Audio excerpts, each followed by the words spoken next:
Yeah, good morning, everyone. Nice to be, after too long a break, unfortunately, but now back to routine. Baruch Hashem, so they'll be share hopefully today and then today and Tuesday and so on. Just a brief word about the structure of what I hope to do and share in the sugya. So we're now on Daf Kuf Gimel Amud Aleph, HaChoresh, Menachos, Mekasim, and so on. We've got a short sugya till we get to Kosef, which obviously we've learned already. So at that point we will shift to a different subject, a different topic within Masechet Shabbat.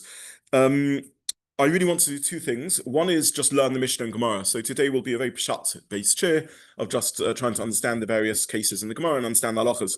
The second thing I want to do is a little bit of a shas sugya or Masechet Shabbat wide topic, which is that one of the challenges of Masechet Shabbat is that whilst there are individual melachos, which it's our job to learn, and we can sort of work our way through the dafim and learn the individual melachos, there are also sort of larger halachic principles which are scattered all over Masechet Shabbat, and we don't really get the chance to ever focus on because they come up so they come up all over the place. So there's concepts that we've touched on again and again, but we've never really analysed, like melacha shein tzricha legufa and davar shein miskavein and psik reisha and all these sorts of concepts, which we, or shinoi, or misasek, and we never really get the chance to do them as a sort of topic because there isn't one Gemara that deals with davar shein miskavein. It just is one of these big principles and unintended side consequence that comes up here, there, and everywhere throughout the sugya. Now, one of the principal sources of davar shein miskavein, psik reisha, nichale, lo nichale, is our Gemara. So in the innocent Gemara, in which it asks, well, why are you not chayav for the yapis as a karka for improving the ground? And the Gemara says, no, because we're talking about a meadow, or you're talking about your neighbor's field where you don't care about the result. That is the topic of a melacha that you're doing, where you don't care about the result, but the result will happen anyway. That's einu miskavein, unintended side consequence. That's psik reisha, an inevitable consequence. That's nichale, no nichale, and so on. And Tosfos on that Gemara, on our one-line Gemara, brings a very, very important, conceptually and in practical halacha, machlokas between the Orach and the Bali Tosfos about what is the status of psik reisha, nichale, lo nichale, and so on and so forth. So I will unapologetically be using this Tosfos as a springboard to talk about this sort of meta halachic subject of in Masechet Shabbat, this sort of broader topic of psik reisha, lo nichale, nichale, davar shein miskavein, and so on and so forth. So normally speaking, I try when we're learning a sugya we're learning Gemara. So our job is to work our way through Gemara and try and understand Shas and Gemara. But we have to at some point be brave and look at the bigger cross sugya topics, and this is one of them. And therefore, even though it's one line in the Gemara and a long Tosfos, we are going to use this Tosfos as the chance to talk about a very, very important subject of. You hear this the whole time in Masechet Shabbat, in Halacha L'maisa. I say in Miskavein, I don't know, you turn your water on, and there's you're living in a house with a digital water meter, which is tracking you using the water and sending messages to the electricity company about what you're walking along the street, and there's cameras that are taking. You have a neighbor who has a sensor that triggers a light. Again and again and again, one comes across these topics of psik reisha, nichale, lo nichale. You're staying in a hotel and there's sensors in the corridor. It's just massively important. So we will be using this sugya as a chance to speak about this sort of broader halachic context, even though it's off the daf. There's simply no choice, and it's too important to and too inappropriate to miss.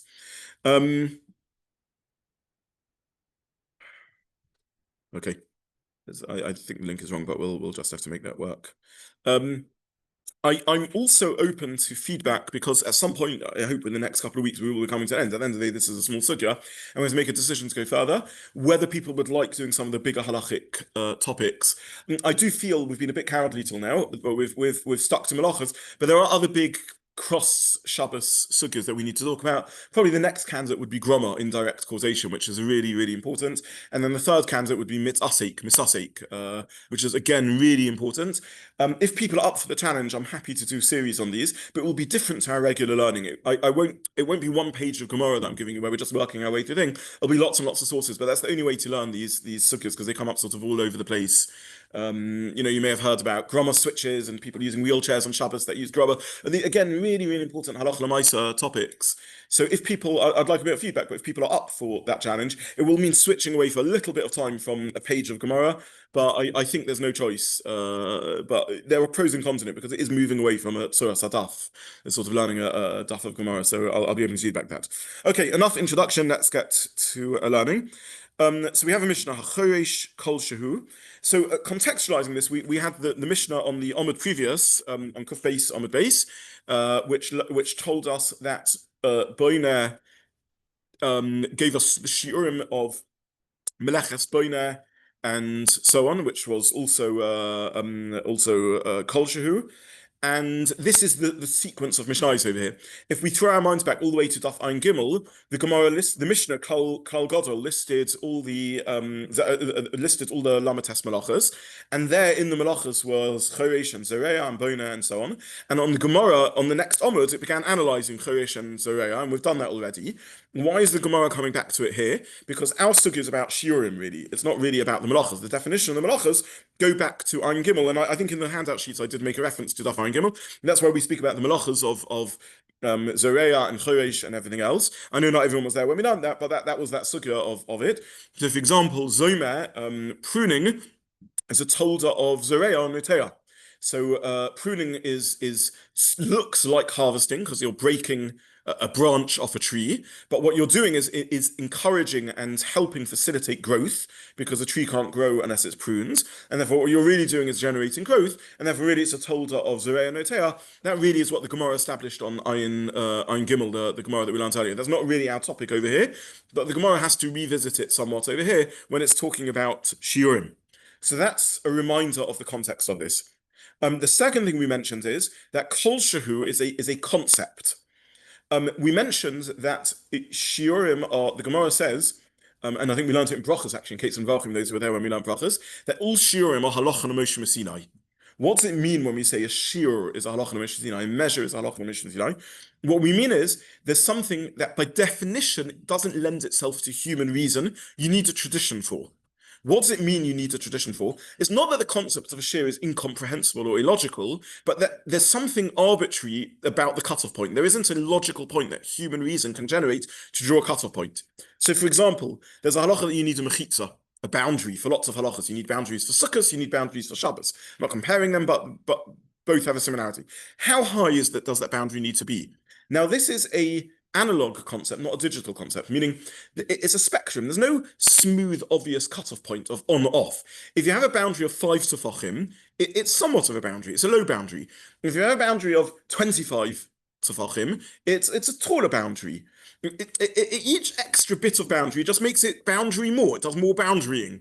There's no logical point where you can say there's a reasonable cutoff point in which it switches from being enough of a boundary as far as halacha is concerned to not being enough of a boundary, or not being enough to being a boundary.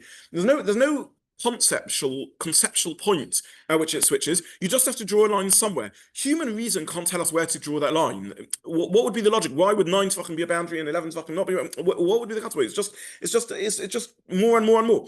So this is the concept of what the Gemara means when it says it's a halacha l'Moshe Sinai. All shiurim halacha l'Moshe Sinai, and all shiurim by definition are in a sense imposed top down as a legal definition without there being a rationale behind it. It's not that again, for example, mechitza, the shiur is 10 tefachim. There's nothing illogical or unreasonable about saying 9 tefachim is too small and 11 tefachim is big enough, or 10 tefachim is big enough. It's not unreasonable. It's not halacha l'Moshe Sinai in the sense that it's telling us something that doesn't make sense, but it's halacha l'Moshe Sinai in the sense that there's no reasonable cutoff point where we could have said, there's a svara that 10 tefachim should be enough. That's what the Gemara means. This is how my teacher, mentor, Rabbi Zobin, explained to us this Gemara that says that shiurim halacha l'Moshe Sinai. So the same with other shiurim, a kazayis is a shiur achila, right? If how much eating shifts from being meaningless to having significance. Again,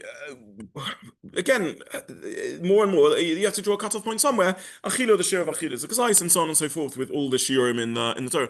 The Gemara points this out elsewhere. The Gemara points out that Aboim Sar is the shiur of a mikveh. A mikveh has to be 40 sar. And the Gemara points us out that again, there's nothing illogical about it, but it's a cutoff point, it's a border.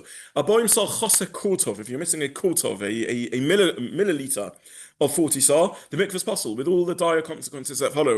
A woman remains a niddah, someone is tomei and can't go on the har bayis, a ger hasn't had a kosher tefillah, massive consequences in terms of tum and tara, in terms of chiyuv, in terms of Jewish identity, gerus. You have 40, but then you have the extra quarter, you put in the extra milliliter, and now it's a kosher mikvah. So again, that's the concept of shiurim. So there are melachos in Shabbos which have shiurim. There are other melachos in Shabbos which have predetermined functional measures. In other words, Chazal, either by tradition or misvara, said this isn't halacha Moshe Messinai share, but there's a certain obvious functionality which is crossed, at which point the melacha becomes significant, and doing anything less than that is insignificant. We could say, if you're walking out in the street and you have a little fleck of dust on your sleeve, you're not doing the melachah of hotzah because it's insignificant. And Chazal defined various measures and shiurim of those. And then we have a third category, which is the kol shehu category. Now, kol shehu, the Gemara says, you still have to be doing something. If you're doing nothing, what's the melacha? And that's why the Gemara asks, Lamai chazi, kol shehu lamai chazi. And the Gemara says it's small, it's big enough in our example. For example, it's enough for a bizra dekara in Yonah Dioma for a pumpkin seed. So it's enough for it's enough for pumpkin seed. So kol shehu, when the Gemara says there's no share, it doesn't mean that if it's a spell, I'll come to in a moment, it doesn't mean if it's a speck of dust. There has to be some significance to it, but there's no predetermined halacha Moshe Messinai share. There's no Chazal who begoidel datam determined a certain minimal functionality that makes sense to put the cutoff point. Not says anything. As long as it does something, that's enough. How is something enough? The Gemara gives like a very small share of the smallest amount, smallest seed you can sow. Presumably, the Gemara doesn't mean dafka pumpkin seed. If one day Jews move to North America and there's some seeds which are smaller than a pumpkin seed, which was, I don't know, evidently the smallest seed they knew of, then that would be the share, if that's what people say. The point of the Gemara is this culture, there's no halacha Moshe Messinai share. I don't want to belabor the point. Listen to the recording at the beginning of the last Mishnah, but we need to remind ourselves of that when we learn this Mishnah, of what's going on in Mishnah when it says kol shehu as a share. Sorry, Gary. Yeah. Yeah, 100% deraisa. All of these shiurim are deraisa. They're just different types of deraisa. Halacha Moshe Messinai is oral tradition. It's not a drabanan. It's a tradition they had. Of as Marash Shiva explained, a top-down svara, something where there isn't human reason can generate it. Other malachas, there's a whole perek which we probably won't overlearn in this chaburah because it's a different subject, which the Gemara gives various shiurim to melachas hotzah, and those are Chazal generated shiurim, but they're still deraisa, meaning Chazal measured what they viewed as an absolute objective significance in the melacha, and then finally you have things where Chazal for whatever reason said there's no share, it's culture, and it's difficult to determine which category of melacha things fell in, but that's what you see emerges from our Mishnah, and this is what we discussed last time. But these are all deraisa. Somebody does less than the share has over in Israel, and someone does more than the share has to bring a carbon chatos, chayv misa. So these are majorly significant. These shiurim. Okay, so that's the hakdama to the Mishnah. That's what the topic of the Mishnah is. It's a Mishnah about shiurim. It's not really a Mishnah about melachos, even though we will obviously discuss the melachos somewhat. Okay, so let's just try and use the time available to. I really just want to learn pshat in each of the terms of the Mishnah. I referenced a few times, I can't remember if I did it a few times or just once, but there is a kind of parallel sugya in Moed Katan, I printed this in the source sheet, in which the Gemara talks about these melachos. The context of this is in Moed Katan, the Gemara is discussing meleches chol hamoed and various other things, and it's a parallel sugya to our sugya, in which it talks about the definitions of the melachos, and there's various rishonim there on the sugya that define these things. So I simply wanted to use a little bit of time just working through some of these melachos and understanding what they are. So the first melacha in the Mishnah is HaChoresh. We won't go into meleches HaChoresh for now. The second melacha is menachesh. So Rashi here doesn't translate menachesh. Menachesh is weaving. That's what menachesh seems to be. It's menachesh. Rashi in Moed Katan tells us that menachesh. Rashi says tolesh asovim roim. This is in the source sheet. V'toich hatovim. V'chakluhu tzam krianu tefei. So you have asovim roim which grow in the field, and they damage the growth of the plants that you want to grow, and therefore Rashi says they make the other plants grow better, and therefore they're a way of improving the growth of growth of plants. So that's how Rashi learns. And there's other Rashis, I didn't print all of them, but there's Rashis a few times in Shas who does that. Yeah, no, I hope I didn't mention the word HaChoresh. I just said it improves the growth of other plants. I'm not taking sides here, much it is. In fact, not just you, you can argue that's what the Gemara there says in Moed Katan. Rava Omar Mishum HaChoresh, Rav Yosef Omar Mishum Zereah. So what's the melacha? Rashi explains that by weeding, you allow the other plants to grow better. Does that mean you're encouraging the growth of the other plants, in which case it's Zereah, a bit like pruning, or it's improving the grounds, and therefore it's choresh. So I'm saying neutrally that by weeding you encourage the growth of other plants, whichever melacha that is. Um, the Rambam in Perush Mishnayos, I printed the Perush Mishnayos.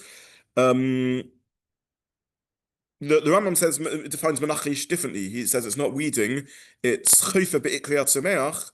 You dig around the roots of something growing. It's a work of groundwork. It's like ploughing. Now, I don't exactly I tried to sort of did anyone Wikipedia this to work out what was going on here? Or so I tried to understand what's going on here. The reason we plough is several fold. We first of all plough to. I had the last year I was away with my family in Cambridgeshire, and I went to visit a farmer there and speak to him about ploughing and understand the science of it. So ploughing serves several purposes to improve the quality of the ground. One thing it does is it softens the grounds, which has become harder, so that when you sow seeds in, they can germinate. They will go into the crumb of the earth. The second thing it does is improves the quality of the ground by allowing, when you crumble the ground, it allows the nutrients to be moved around and it allows the water to get in, and it also stops various bacteria and the like that build up in the soil that are damaging, various fungi, not bacteria, sorry, various fungal growths that build up in the soil in order to aerate it and so on. So that's what ploughing is. And ploughing normally is preparation for Zoreah. Again, I remind those of you here when we learned Daf Ayin Gimel, where the Gemara discusses pre-ploughing, pre-sowing ploughing and and post-sowing ploughing. The Gemara discussed is the order of the melachos Choresh and Zoreah, or Zoreah and Choresh. So you pre-plow in order to soften the earth and crumble it to allow seeds in, and you plow pre-sowing in order to crumble the earth and then sow, and you also in some regions plow post-sowing in order to allow the seeds to be properly integrated into the soil and to germinate and so on. This seems to be a ploughing, a type of ploughing, because you dig around the roots. Why are you digging around the roots? I'm not sure entirely, but it sounds like to allow the plant to grow better, so you soften the soil around, so that I suppose if you have hard soil, for example, water runs off, whereas if you crumble the earth, then water can go in, and maybe again it helps with fungal infection, so on, it aerates the earth to stop fungal infection building up and so on. So that seems to be what the Rambam is saying. And the Rambam says, interestingly, this is Harisha, not Zoreah, which already is bringing out the problem of the confusion, because the reason you're doing this is to help it grow. Now, I understand when you plow pre-sowing, I understand that there's no Zoreah relevant over here because there's no seeds yet in the ground. I'm plowing to improve the soil so that the soil is better prepared to have seeds put in it. Here, where you've already got something growing and I'm crumbling the soil, you're helping the growth of the tree. That's or the plants. That's why you're crumbling the soil around the plants, but you're improving the soil by doing that. So again, we can hear the discussion whether this is Choresh or Zoreah. You're improving the soil, but by so doing, you're allowing the purpose of doing it, I assume, is that to make the plant grow better. And nonetheless, the Rambam says that it's Choresh. I don't remember if I printed. This is already pointed out by the Shonim. I don't think I printed them. He says that there's the Shonim point this out.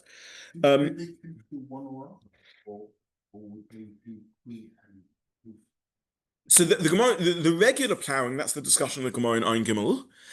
This isn't ploughing. This is just crumbling. It's menachish, but Rambam says it's plump. But it's crumbling the soil around the roots of the plant. So that sounds like they're doing it post, or maybe also pre. I don't know, but the melachot menachish according to the Rambam is done after the in reality, people do planning if only the two items Oh, nowadays they do in some parts of the world. They do both. Yeah, in some parts of the world they do both. Yeah. All I will say is I don't want to go too much into detail in this. Is if you're interested, have a look at the Gemara in Moed Katan and the Rashi and the Rambam. But they're just in terms of learning Pshat and Hesukah, there seems to be machlokes what these mean. Okay, the next melachot I want to have a look at is.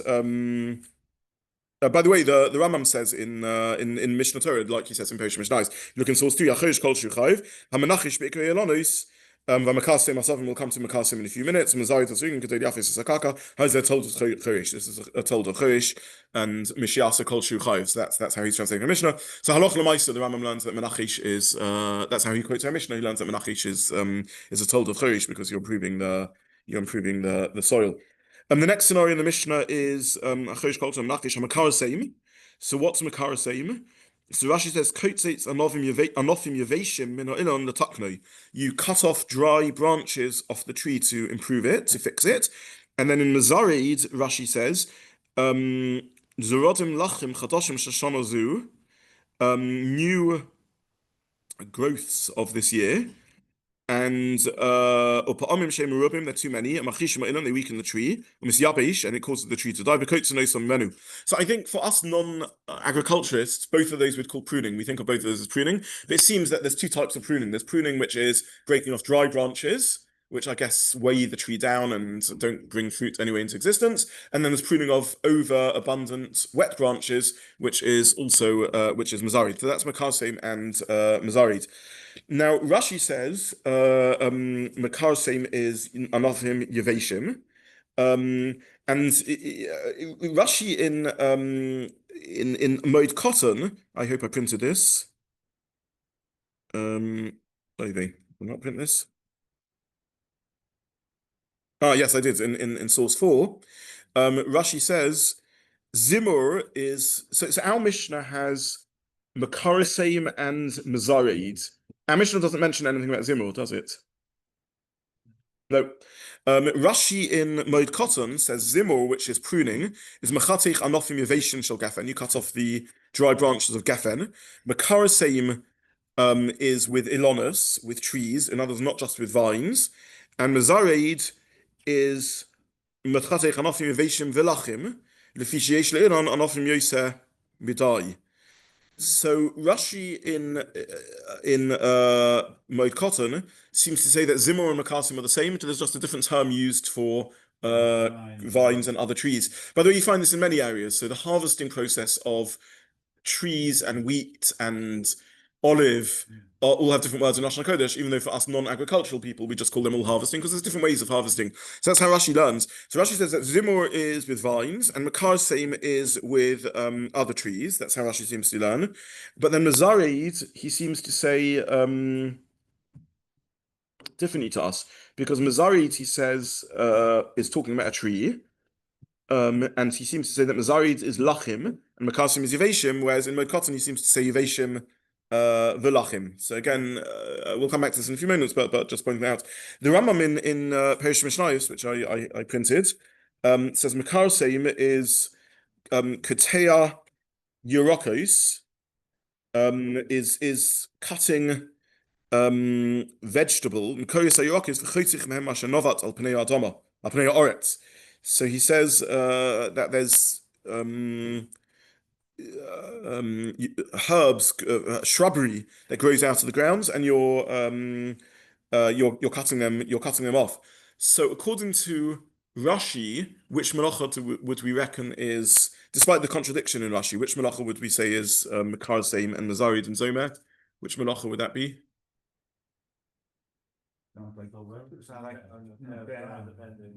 It sounds like Zorei on Natea. That's what it sounds like. Is everyone with me over here? There's a sign of Zorei. I appreciate this is not the most scintillating thing, but we have to learn Pshat in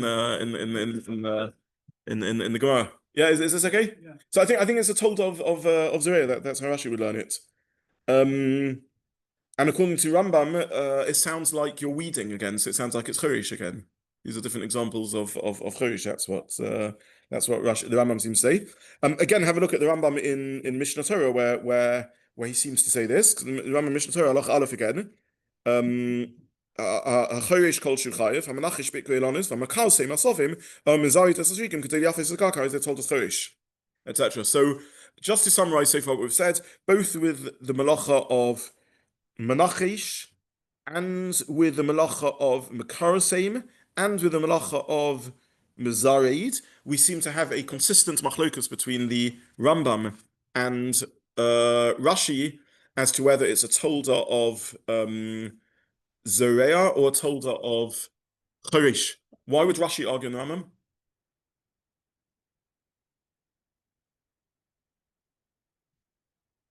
Why would Rashi? He seems to be talking about trees compared with Rambam is talking about the things coming out of the ground. That is true.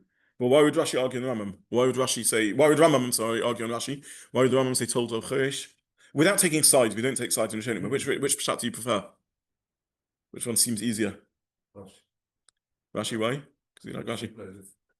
Why? What's not straightforward? Something's on the side of the page, but it's perfectly straightforward. The Mishnah starts with HaChoresh, so you might. Yeah, I think the Rambam's easier because it doesn't split it up, right? It says HaChoresh kol shu, HaMelachish HaMakasim Zarid kol shu chayiv, HaMelachot eitzim HaMetakim kol shkenim nezek, etc. So it's part of HaChoresh, right? It seems that they're all examples of HaChoresh. Except that if HaChoresh has already been defined as a culture who, then why do you need to define other things? And more than that, it interrupts with the word culture who. Okay, so what we have probably over here, maybe, I don't know, is a textual subtlety in the Mishnah. That's what the Mishnah says, HaChoresh kol shu, HaMelachish HaMakasim Zarid kol shu. So if these are all told us of Zoreah, it's a bit funny that they're all put in a sequence. On the other hand, the Mishnah does separate between the two, because it says HaChoresh kol shu, and then it groups together, HaMelachish HaMakasim Zarid kol shu. So maybe that's where they're arguing. Maybe it's a textual machlokas about what these terms mean. I don't know. Yeah. The Rambam pairs from Shai leads to one. Yeah. One is from the cast and the Zara. If he intends to Yes. use it as chaburah, if he intends to implement Yes. the thing, then it's the rare. Yes. Where does the Rambam get that from? It's really out continuation of our Gemara, right? Where the Gemara says it depends, the Shiur depends on your intention. But what is the primary melacha? What's the core of the melacha? We see, I think, both in Perish Mishnayos and in Mishnah Torah, they consider them primarily a tolda, unlike Rashi. That's how he seems to be translating the Mishnah. That the Mishnah stum is the scenario of toldas of Choresh, and then if you have intention to an unusual thing, you want to make dandelion soup, then it would become kotza. But normally, when you pick dandelions, it's weeding. Yeah, that yeah. But it seems that the Rambam is saying that the primary melacha is Choresh. That's how he seems to be learning, and maybe just from Pshat in the Mishnah because he sees it as a continuation of Choresh. I don't know. Start his list from Clark Rodel with HaChoresh. Yes. So it might be that his first melacha is HaChoresh, so he's looking for examples of HaChoresh, and Rashi's starts around and is looking for examples. I don't know. I find that less convincing because why should that make a difference in how he translates terminology? At some point, you have to move on from Choresh. So they're both culture who's, and yeah. I don't know. I'm not sure. Okay, we've run out of time, so we'll have to stop here. Tuesday we'll finish off learning Pshat, and then, as I said, we'll shift to the big sugya of Sik Reisha and Leini Chale and Tovashim Niskavin, etc. Come back to sugya from last. Yes, I have a leftover sugya, but we'll do that. We'll find some point to squeeze it in because I unfortunately, because I was unwell at the lot, we missed a share. But I feel that we need to move on, and at some point I'll give a freestanding share on what was the topic that we had to still do. Okay, well we'll come back to that. Yeah. Okay, Shkoyach, thank you very much, and lovely to be back, gentlemen.